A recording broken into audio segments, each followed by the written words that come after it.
Nagpanugyan sa publiko ang Iloilo City Police Office nga gilayon i-report sa otoridad ang mga nagaluntad ng mga motornapping incidents sa syudad. Sa interview ng Bombo Radio kay Police Colonel Wilbert Padilla, officer in charge ng ICPO, iagin pahayag nga importante gid nga gilayon nga ma-report sa kapulisan ng insidente sang pagpangawat sa motorsiklo agod nga madasig man nga maimbestigaran kag madakpan ang mga suspect. Sa naman sa iyang sa pag-report, kinahanglan nga magdala sa mga dokumento agod may baluan ang kompleto nga detalye sa motorsiklo kag mapadasig ang investigasyon.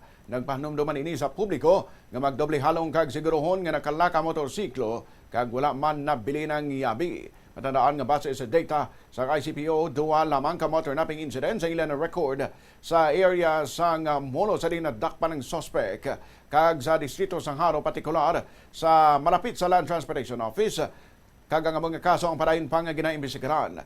Apang sa piyak sang duwa ka kaso nga na-record, naglabot naman sa lima na ka mga biktima sa motornapping ang nagpabombo kag padayon nga nagapangita sa ilang nga mga motorsiklo. Sa lahat po na mayroong insidente na nawalan or nakuha yung motor nila.